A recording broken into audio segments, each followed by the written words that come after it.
11,000 plus black millionaires living right here in Atlanta. Black people are thriving here politically, economically, and culturally. Tyler Perry built the largest black-owned film studio in the world right here in Atlanta. Here's what he said on stage at the most recent BET Awards show. I can tell you this, I have made more black billionaires, hear me when I say this, than any studio in this city combined. What's the most amount of money that you made in 1 year? In 1 year, 15 million.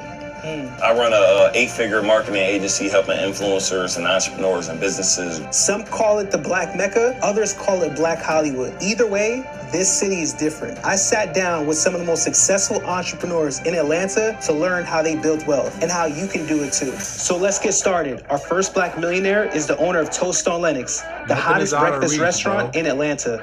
So not only do we have 2 Toast on Lennox, Buckhead and Midtown, we have our cafe, Toast Noir Cafe. And come on, follow us. It's amazing. Let's get it.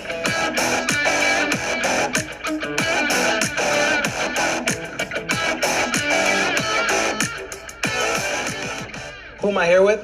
Tamara Young. Yes, entrepreneur, serial entrepreneur. I have multiple businesses. I'm an investor, and we're actually in one of them. So tell me, where are we? What is this place? It's my own little fairy tale cafe. So I also do design. So I'm a restaurateur. I design restaurants. I invest in real estate, and I also have an activewear line, Body Talk, which I'm wearing right now.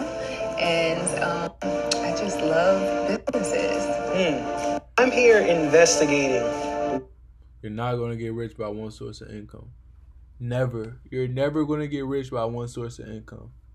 Never, bro. Why Atlanta has so many black millionaires. I don't know if you know this, but Atlanta has the most black millionaires in the country. Yes, it's the Mecca for that. It's the Mecca. It's the Mecca, definitely, for sure. What does that mean? So, why? Why is there so many black millionaires out here? Why do you think? I think it's just the culture. I'm originally from New York. The environment, right, who you surround yourself with, you're going to feel motivated to do. Yeah. First of all, your environment plays a part of your identity, right? So if you're around a whole bunch of black millionaires, what do you think that's going to shape? Your identity to be what? Think on that wavelength, right? It only makes sense. Moving to Atlanta, definitely wanted to be somewhere where the culture was being felt, and I felt like moving here for me and opening up businesses, it's like I was winning with people that actually look like me. So I thought Atlanta definitely was the place to come to. Became a millionaire around 35 years old. Okay. Yeah, so around 35, I feel like I made my first million, but I've been an entrepreneur since my 20s. Okay. Were you in Atlanta when that happened? No, I started being an entrepreneur in New York. Okay. And then I moved to Atlanta in my late 20s. Okay. And then I would say around 35 is when I made my first million. Do you think you would have made $1 million if you didn't move to Atlanta? I think Atlanta had a lot to do with it. Yeah, I think that black businesses are supported by us. So what's the most amount of money that you've made in 1 year? Okay, so I usually don't lead with numbers, but I've made 7 figures, several years, but it's not about what you make, it's about what you take. So I'm just proud of the businesses I built, the risks that I've taken, and the consistency of everything. I love that. Yes. That's fire. That's what's up. That's what's up. Atlanta has become a hotspot for black millionaires for several key reasons. Rooted in history, economics, culture, and opportunity. Let's break it down. Atlanta is home to the iconic HBCUs like Morehouse, Spelman, and Clark Atlanta. Institutions that have produced generations of black leaders, professionals, and entrepreneurs. The city played a major role during the civil rights movement, and that legacy still influences its progressive, supportive business culture. Atlanta has a thriving black middle and upper class, supported by the black-owned banks, venture groups, and tight-knit mentorship circles. From tech to hospitality to fashion to finance, black entrepreneurs are building empires, often with each other's help.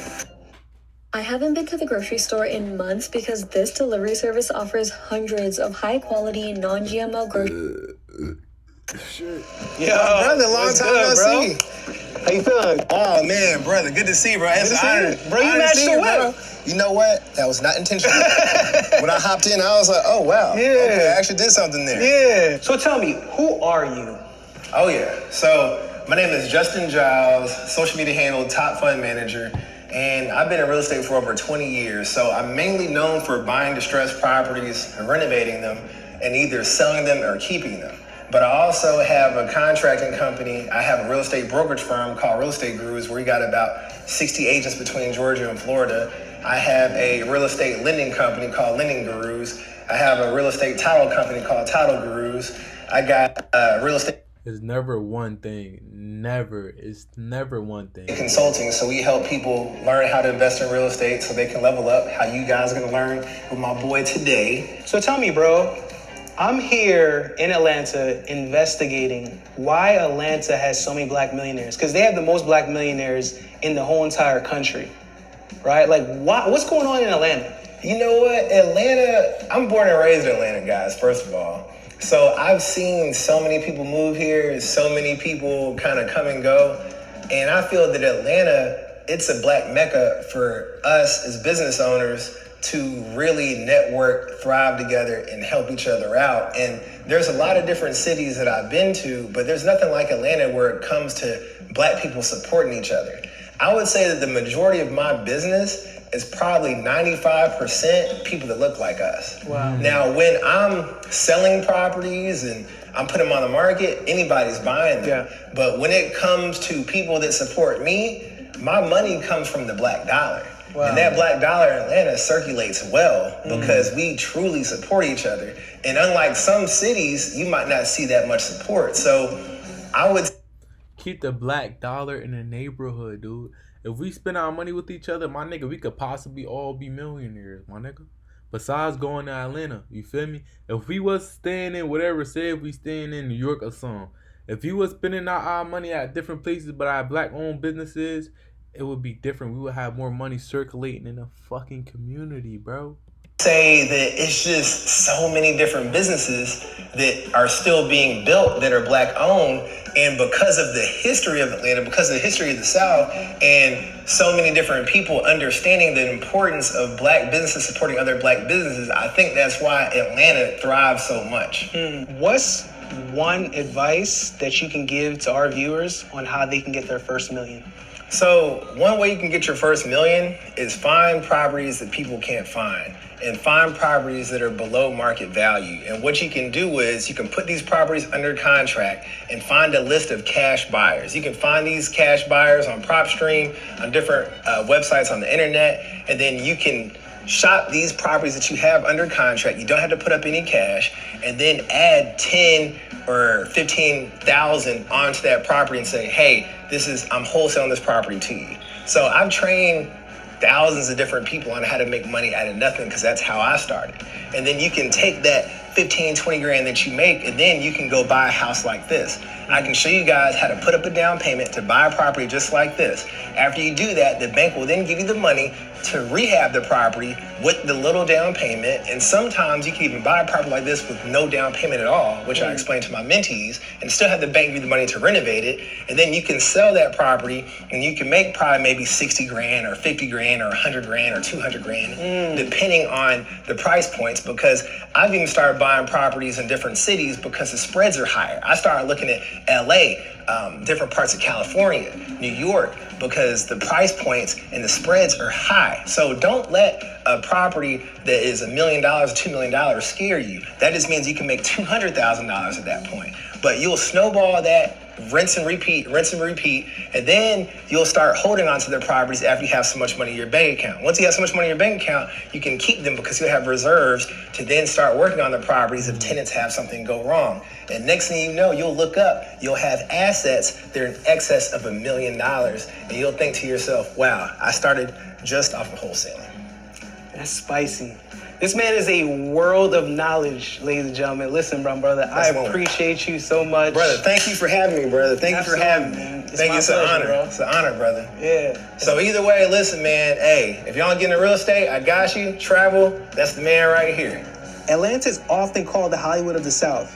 Home to Tyler Perry Studios, tons of music production, and a constant stream of film shoots. Artists like Usher, Ludacris, and Killer Mike didn't just make money here, they reinvented the city, built businesses, and supported the next generation. Yo, what's up, bro? Brother, how you? I'm blessed, bro. So, who are you? My name is David Shands. I am an entrepreneur, but also teach entrepreneurship, teaching people how to start, grow, monetize a business through my 3C formula, community cash flow, and content. You interview some of the most successful people in Atlanta. Why? Why is there so many black millionaires in Atlanta in comparison to a lot of other cities? Culture plays a lot. High school right now, where they're always one of the top basketball programs, it's because that's the culture there. You know what I mean? There's a culture in Atlanta. It just so happened that a bunch of entrepreneurs moved to Atlanta. So think about the music industry. It's like, yo, why is all the great music coming out of Atlanta? Because all the great music comes out of Atlanta, and that's the culture in the South when the music runs. So as the music started to grow, we had a place where there's a lot of success happening in music. And with success comes money. With money comes investment, comes opportunity. So in this environment, there's more money. Yeah. And the music that was coming out, predominantly black. I think music period is predominantly, it seems like, I don't know. But the black music culture influences the world. So if you have this hub where all of this success is happening, there's money. With money comes more entrepreneurship. So I believe it just rolled from the success of music, and in this culture, this is what we do, we win. That's it. Why is everybody up north so rude? Because everybody up north is rude. For a long time, they would not put a Chick-fil-A in New York. Why? Because of the culture and the environment. So I think it just happens because that's just the environment, that's the culture, and we all link up. People think people in Atlanta, yo, all y'all do is make money.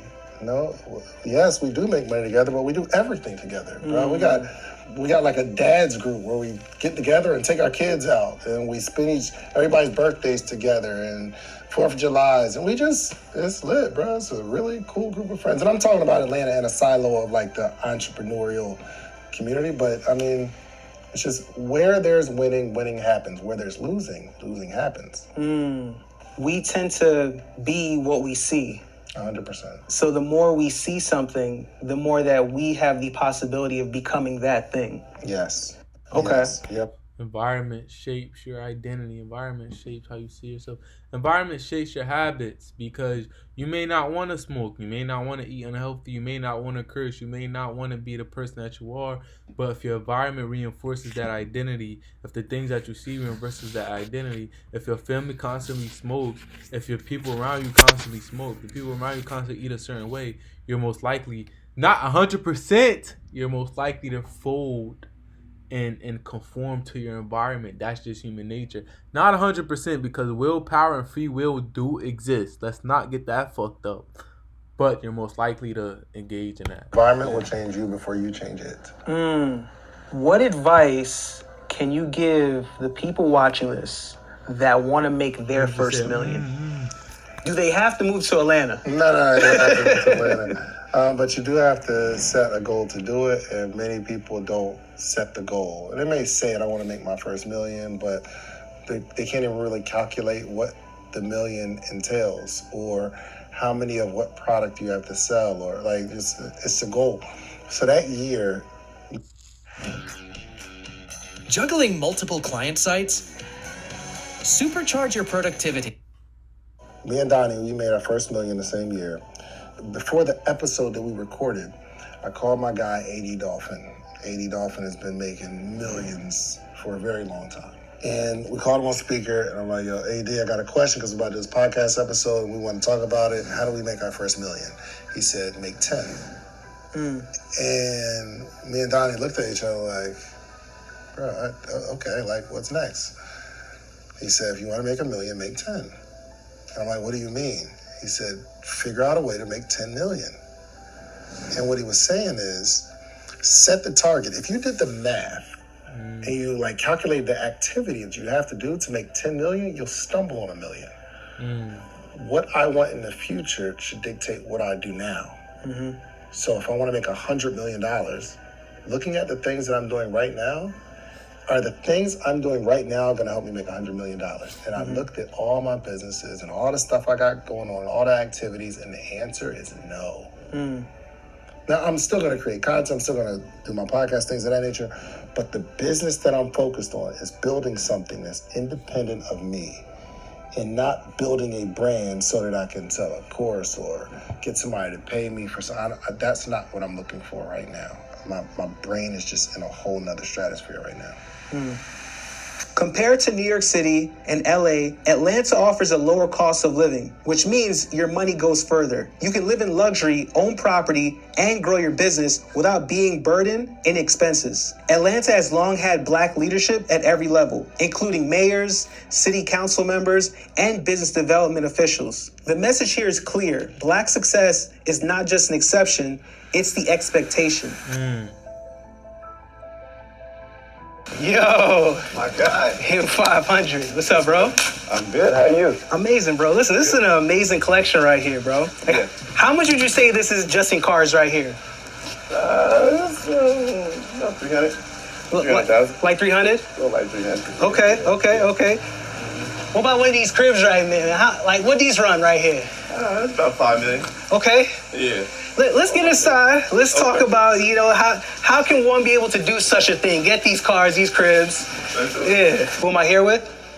You're here with Marcus Barney, also known as Him 500, the owner of Recession Proof, a financial literacy company that helps entrepreneurs grow and scale their business, leveraging financial literacy. So I'm here in Atlanta, trying to figure out why there's so many Black millionaires. What do you think is happening in Atlanta that's making that happen? The thing about it is because there's so many different industries that thrive here, but that have the access to see it. From the working class, entrepreneurs, the different industries, from lawyers to family offices. Like, we can see people own companies. I have friends that own family offices. They got private practices in the dental industry, all the way down to people that are making $1 million plus a year running a valet company. Those businesses that get created create opportunities to be able to work together and provide jobs, and then partnership companies that branch off of each other. So it's not just an entrepreneurship successful, because I have attorney friends that are making multiple millions. And so you look at people that are doing great even on the workforce. And for African Americans, it's easy to thrive here. And so at any stage of life, you can operate here, exist here, and you don't have a choice but to see the opportunities to do something else at a higher level, to kind of elevate in life. So with your business, you're mentoring and coaching people and, teaching people financial literacy, right?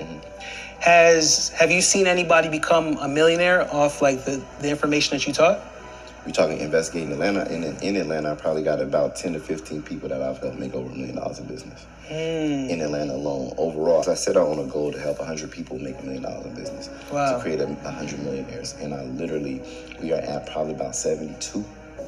And so that's starting in 2020. Wow. And so the thing is that with the right education, and when I say I help them make $1 million in business, it's not taking somebody who does nothing. Yeah. This is just helping assist people along the journey. Yeah. It's not I'm responsible for all of their success. I just can contribute my information and my knowledge to somebody else's skill set and somebody else's ability to work, right? Yeah. And their drive. And so with that, I've been able to assist people in by giving them the information, helping them with the tools, and sharing my experiences. Wow. There's not a lot of people that can say that, hey, not only did I make millions of dollars, but I've helped many other people make millions of dollars. Documented. That's a flex. Yeah. It's documented, proven fact. Yeah. When people see something, right, and they feel that it's reachable, and that, again, they feel like, because we're all human beings, right? 100%. Super high level success, but at the end of the day, we all pump the same blood, we all come from the same creator, so on and so forth, right? But when they see someone like you create high level success and you're reachable, I can actually see him, talk to him, it makes it feel like it's a lot more attainable. But let me ask you this, is there a dark side? Because when you are at a really high level of success, you are making a lot of money, and it's very known. Do you ever feel like, damn, maybe someone that has bad intentions or just anything of that nature? Do you ever feel like, 100%. We do live in a place where people will come after the things that you have. One of my mentors told me, never get it confused. Just as many people that love you cause just as many people to hate you. And so realize that everybody who sees you does not get inspired. Some people become envious. It causes inferiority to where they feel like negative ways, or this should be mine, or entitlement, or it's fake, and wherever they come from, and I can never understand or see who it is that sees me. Yeah. And that's just a reality. But what I did was, I weighed it out, and I realized that the inspiration in those that I impact mean much more to me than the ones that envy. I see that you're married. Yes. Do you feel like marriage plays a part in success? 1,000%. Married men are more successful than single men. Damn, bro. It's a reality. I need to get married, apparently. I'm not saying that single men can't become successful. I'm not saying that married men can't become single, right? But married men are statistically more successful than single men. Yeah. And one of the things is that I looked at is that one-man team, I built my business by myself. I don't got a staff. I don't got support. I don't have partners. I have just me. I do everything. So in life, if you look at it and you go, I want to build a life, like we're not talking finances, we're talking life in every aspect. In order to recreate, you have to have a partner. Yeah. In order to grow spiritually and be able to develop in self-development, mentally, spiritually, emotionally, you're going to have somebody who's going to have to go through it with you to be able to. What's a king without a queen? What's a king without a queen? What's a queen without a king? Look from the outside. You can't do it with self. Yeah. And you have to have somebody that actually cares. And so it's not going, get a therapist or a counselor. Yeah, but they don't love me back. They don't love me back enough to accept my flaws and to help me through this and test my flaws out on you. Like, you're going to find out that I suck at conflict resolution. I found out with my wife that I need to work on conflict resolution skills. And now I care enough and you care enough that we can work on it together. For the people that's watching, what advice can you give them that can help them make their first $1 million? Do they have to move to Atlanta? So what my biggest thing is this, is that for people watching this that want to make their first $1 million, the biggest key takeaway is that you can't put sugar on poop, because you have to realize it's the $1 million. It's not the money that you make. The money I've made is not my biggest accomplishment. The biggest accomplishment and my biggest contributing factor to my success was the person I became. And so it's a lot of times people don't have financial issues or financial traumas. They have mental issues and mental traumas. Anybody's watching this, I don't want you to ever think that I need to go out here and make money to become a millionaire. You're going to have to become a person that can actually create opportunities, exist in opportunities, receive opportunities, and be able to analyze and be a contributing factor to the opportunities that get presented, not just a person. Walking into the vibration. It's crazy because everything is spiritual before it's physical, right? And it seemed that everything just so happened to tie back into walk into the person you want to become, right? Walk into the reality. It's the same shit, dog. It's the same. And take the opportunities when they come and think that all these opportunities to make money are here. I'm gonna make money, but what do you contribute to the pot? Because anytime a dollar comes out, a dollar has to go in, or effort has to go in. So you have to contribute something to this atmosphere and environment that's going to make you money. Identify who you are and the traumas that you have that you're gonna have to fix to become a person that's worth doing business with, that people will enjoy doing business with, that people will love, like even on a personal level. That's good. We're going to end on that note, my brother. I appreciate you. All right. That's a whole masterclass. Yes, Some families in Atlanta have been building wealth since Reconstruction, and they've passed that down to generations. Today, that influence supports exclusive schools, investment clubs, and mentoring programs that help others grow too. My man, what's up, bro? Good, bro? What's up, bro? Hey, listen, man. Coming through, bro. This collection heavy. I know you got more, but just this alone. A few more toys. How much does this cost right here? This little collection right here. This is my wife. I got the Rolls Royce Ray. Okay. That was $289, $320. I got this is my wife car here. This was $280. Escalade $115. I got a Huracan Evo, which unfortunately is in the shop. That was probably like $250. Okay. So, yeah. All right, let's go inside. We're going to talk about how we got these cars and the fly houses and all that. Let's go. So who am I here with? Nehemiah, serial entrepreneur. More than a business, I run a 8-figure marketing agency helping influencers and entrepreneurs and businesses grow with digital and physical assets. I'm a philanthropist. I've been giving back now for over 15 years. I got a street named after me in Philly, Nehemiah Davis Way. So when I talk about business, I love that, but I love that I'm making a big difference in the lives of entrepreneurs, businesses, and letting. We need more stuff like that. We got too many streets, too many stuff need these white folks, bro. We need shit in our neighborhoods named after us, so we could see, hey, yo, this named after such and such. Now kids looking him up, like, okay, this is possible. It is fucking possible, bro. People know it's possible to come out. I ain't pre-watched it. Oh shit. And I ain't editing that motherfucker. Y'all gonna see my camera just fell. I ain't pre-watched this shit, bro. I did not pre-watch this shit. You said the same shit. Out of a city and change everything. My dad been in jail since I was 2 for murder. Kicked out of high school, college, fired from 10 jobs, and I was able to turn everything around. See, I love that you said that, bro, because I want to really kind of bring it in because we're here in Atlanta interviewing successful millionaires like yourself, right? On why the fact that there's so many black millionaires in Atlanta, right? And you said something very key where he was like, you want to give back and you want to improve the environment from the city that you came from, which was Philly, right? Like, how important is environment? And why do you feel like there's so many black millionaires in Atlanta? I'm going to be honest, bro. One, environment is the most important thing, or is proximity, right?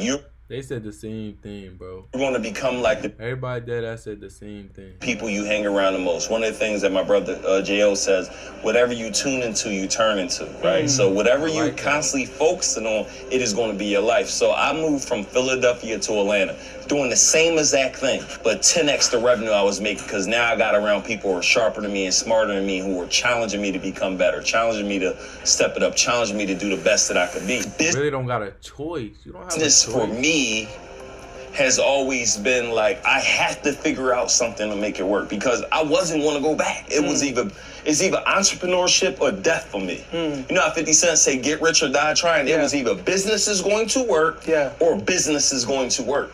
So as I continue from fruit truck, what I started off with, junk removal company, moving company, cleaning company, company after company after company, when I stumbled upon my event spaces, that got me my first financially free. I was like, wait, you can make money and not necessarily be there? Right? Then I got another event space, right? Then another one. And then I stumbled on the digital world. And when I figured that out, the social media and the digital world, the rest has been history. You're about to interview some goats. You're about to interview some real titans. I look at me like I haven't arrived yet. I keep that in my mind, like I'm not even worthy on this show. I think there's so many better people you can get, right? So I'm grateful for where I am, but I want more people to give back and make a difference. So anytime I'm on these shows, instead of talking about money, we could talk about money, but what are you doing to make a difference in the lives of other people? That's what I believe that's what is on. Service-based, having a business that's service-based, you could never fail. About make the money, but how you giving back? So I've been feeding the homeless for 15 years, been giving back to youth for 15 years, been doing ski trips for underserved kids for 15 years, been doing entrepreneurship programs showing them how to become business owners for years. So I want people to know me for the difference I made. For the viewers watching, what's one piece of advice you can give to that person that wants to make their first million? Man, right now. Do they have to move to Atlanta? No. Okay. Right now, bro, this is the AI revolution. It's something called arbitrage, right? And what arbitrage is simply where you're able to make money in the middle, right? So you're aware of arbitrage. Rent an Airbnb, don't own an Airbnb, rent it out to somebody else and make the money in the middle. So right now you're able to do that with services pertaining to AI. There's the greatest wealth transfer is about to happen. There's about to be so many businesses that won't get past now, that are going to die, or there's so many businesses that are so old and operating in the old way. You can literally come inject AI into a business, charge them $5,000 to $10,000. I'm going to set up your AI clone for your content. I'm going to set up your AI receptionist. I'm going to set up an AI sales team that books appointments and sells over the phone. I'm going to set up you an AI sales machine in your Instagram or your Facebook account that will literally respond to every comment, respond to every DM, all using AI in your voice and in your tone that can sell them products or services. And then there's like 5-10 other ones you can do. Now you're offering that to people for anywhere between $5,000 to $10,000 one time, and then a $500 to a $2,000 a month fee to do that.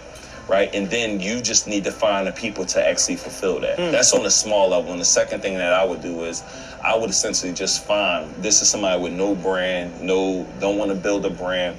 I will go find me someone like yourself or these other influencers or other business owners who have a higher ticket product or service that they're offering. Like, just say someone doing cosmetic surgery and it's $30,000. They're doing teeth repairs.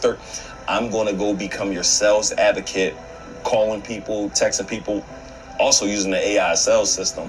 But then I'm going to get 10 to 20% of everything that I close, and don't have to have a brand, don't have a business.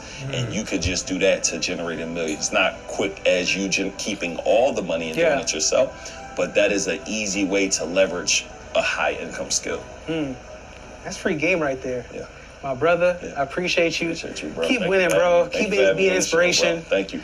Atlanta takes wealth building seriously, so seriously that they even have an award show, the Melanin Money Awards, where they celebrate Black excellence in business across different industries. Every week you'll find some kind of conference, mastermind, or workshop happening here. But it's not just No funny shit. I want to move to Atlanta. Would y'all move to Atlanta, bro? it's about business. Joy is a part of the formula here too. Whether it's a rooftop mixer, a brunch with purpose, or a yacht networking event, the vibe is build together, win together. That's what makes Atlanta the Black Mecca. Success is a priority here, community is a priority, and joy is a priority. But no matter where you live, you can take what Atlanta is doing and bring that same energy to your city. If you enjoyed this video, You can, but it take a community.